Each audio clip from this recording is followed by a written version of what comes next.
I'm Sergeant Chris Culp, C-H-R-I-S-C-U-L-P. I'm going to be introducing you to the Chief of Police of El Mirage Police Department, Terry McDonald.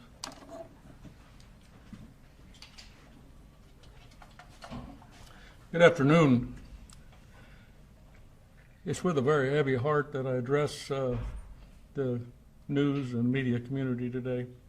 I'm here to comment and explain that today we lost one of our officers while in an on-duty situation.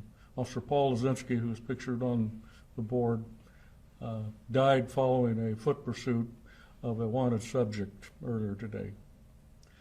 That said, I would like to extend my condolences to his wife Tammy, his 3 children. He's also survived by a sister back in New York as well as a mother back in New York. Officer Lazinski served for 20 years in the United States Army before coming to work as a police officer. He's been working as a certified police officer for 17 years, and he's about 10 months away from actually retiring because he has exercised the ability to purchase some previous time from his military experience. He's 58 years old, and what I will tell you is that he has given his life in the service of his country and people here in the citizens of El Mirage and everywhere he's been. With that, I can't get into much of the details about the investigation. It's being handled by the Department of Public Safety. The suspect is a juvenile, so I'm not going to be able to reveal the name of the suspect at this time. Other than some general information, I'm going to have to leave a lot of the specific information to the Department of Public Safety. So with that, I'll open it up for some questions if I've left you any room to ask any. How do you spell his last name, Lazinski. His first name is Paul. and his rank? His rank is a police officer, yes. Did you say this was an on-duty thing, chasing a suspect? He was on duty and was involved in a foot pursuit of a wanted suspect. The suspect, Wanted for what? Say that again. Wanted for what? Had an outstanding warrant. I'm not sure exactly for what the warrant was for. did the suspect shoot him or do anything like that, or was it sort of a heart attack? I'm trying to understand if this was, how it was connected to the suspect. I'm going to speculate right now that the actual cause of death is going to be from a medical event that occurred while pursuing the suspect. Was this like a routine call, or was he were they arresting people on outstanding warrants, or what type of call initiated this? He was there because the suspect had been cited, and he was there to assist other officers as they were attempting to apprehend the suspect, which they did apprehend. But during a portion of that pursuit, Officer Lazinski suffered some type of a seizure. It was witnessed by one of our employees, and saw him go to the ground, and then at that time first aid was administered, the fire was called, and unfortunately he did not survive. Did this suspect do anything to assault Officer Lazinski, or was there any type of physical confrontation between the two? As far as I'm aware of, there was no actual physical confrontation. There was simply a movement on foot preceding the event. Can you tell us a little bit more about this officer? What specifically his duties were with the department, and if he had any known medical conditions that you were aware of? Well, let me tell you what about Paul. Paul was an ace. Paul was one of these guys that if you had a job to do, you gave it to Paul. I don't care if it was take care of the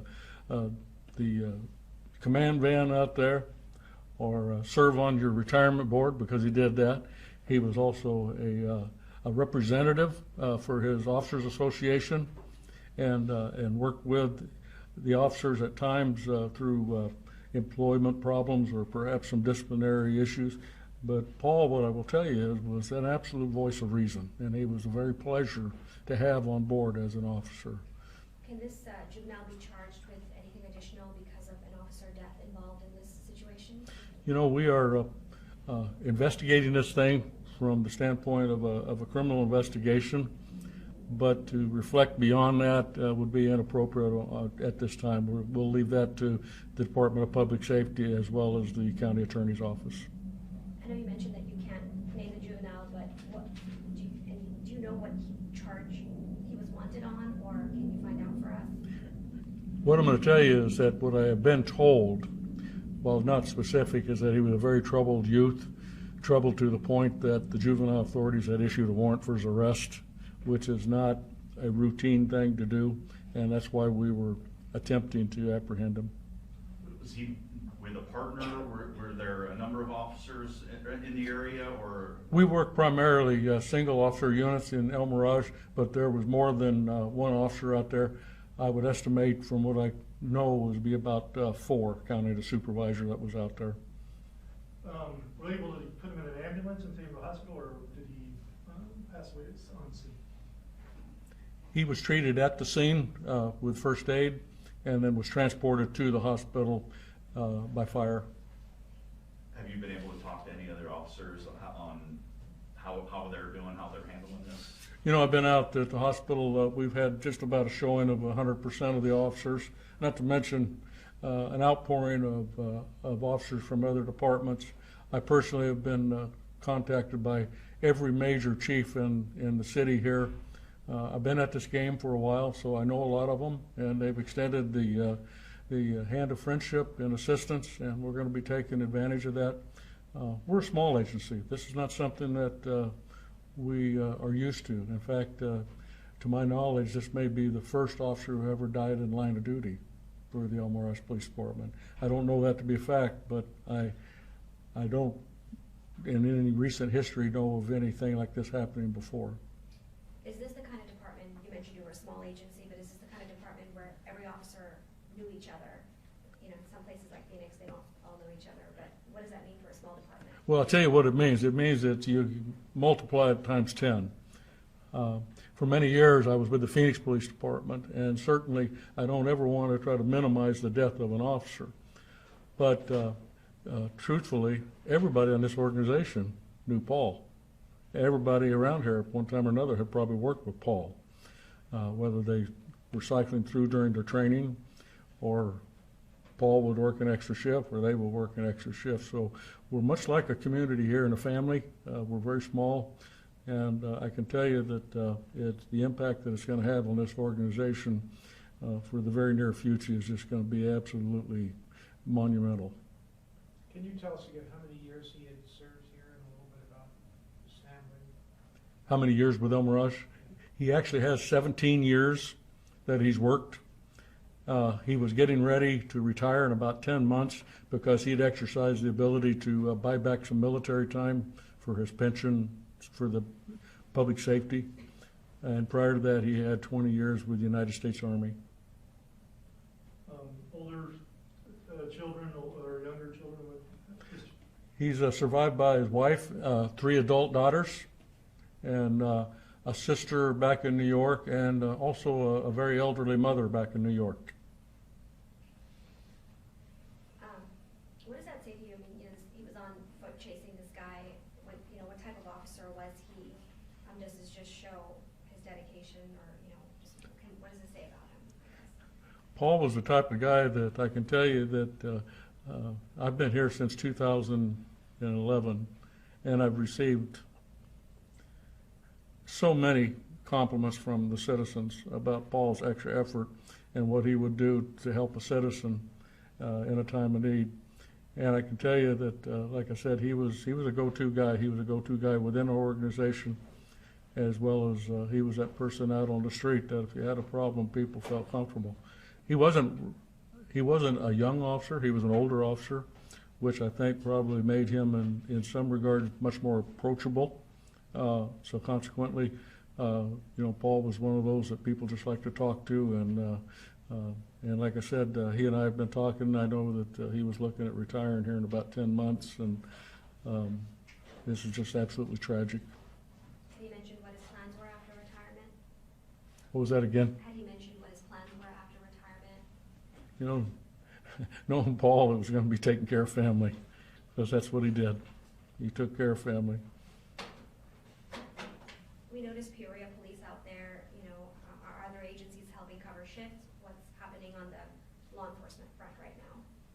How many was on his shift? No, are other agencies helping cover shifts? Yes, they are, as we speak right now.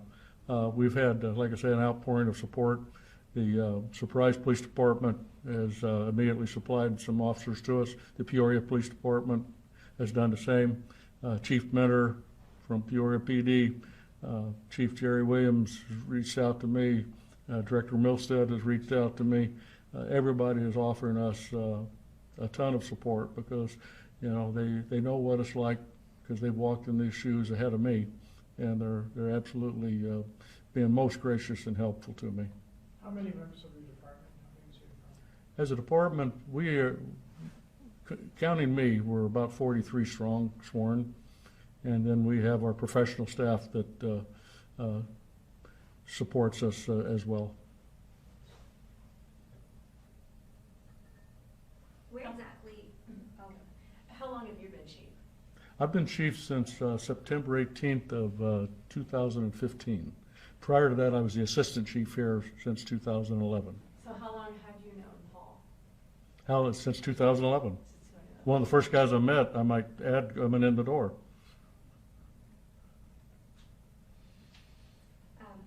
where exactly did the chase start and where did it end? What's the 100 block, Chris? 12300 West Grand Avenue.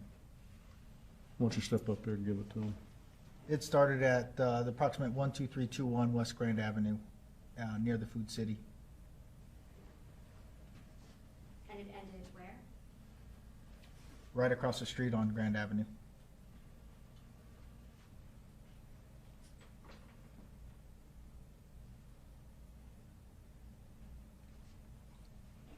Were there any civilians that assisted during this medical event? Were there other civilians that assisted? Well, we had one code enforcement officer who was present, and when Paul went down, and I say one code, he's also a retired sergeant out of Utah Police Department, but he was there right away, as were several of the other officers, and El Mirage Fire Department responded very quickly as well. Did he work a certain neighborhood beat, and if so, what neighborhood? I'm sorry, your question? Did he work a neighborhood beat of any kind, or just general? Yes, he did. He just worked a patrol beef. Where, Yeah. where was that, sort of, so we could maybe talk to people who would say what a great guy he was? You want to give them that location again? His beat was in that same general area as well, but it extends from the railroad tracks of Santa Fe in between Dysart Road and Thompson Ranch to Greenway. Okay, thanks. What you're going to find is that the local HOAs and community groups they all know Paul pretty well, and he always brought a lot of information and a lot of problem solving to some of their problems that they would experience periodically.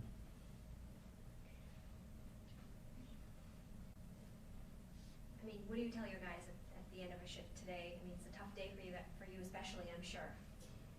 I'm sorry again. What do you tell your guys, at the end of the day today? I'm sure this is a very tough day for you as well. Oh, very difficult. Yes. Yeah. Anything else? Is there anything that y'all are gonna do in the coming weeks, like, to honor him? It's just a little bit early to tell right now. It's a first for this as an organization. So moving forward, I'm sure we'll be doing something on his behalf. Do you think you'll be releasing any more information about this group of people that were being searched for or what they were wanted for on that warrant? I would reach out to Arizona Department of Corrections at this time. What I will do is, as soon as I can, I will send you guys all a photograph with a little bit of a bio of his information as well.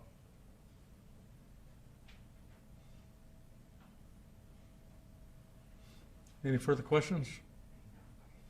Okay, I just want to thank everybody for coming out here today and showing your interest and certainly your support. Thank you very much.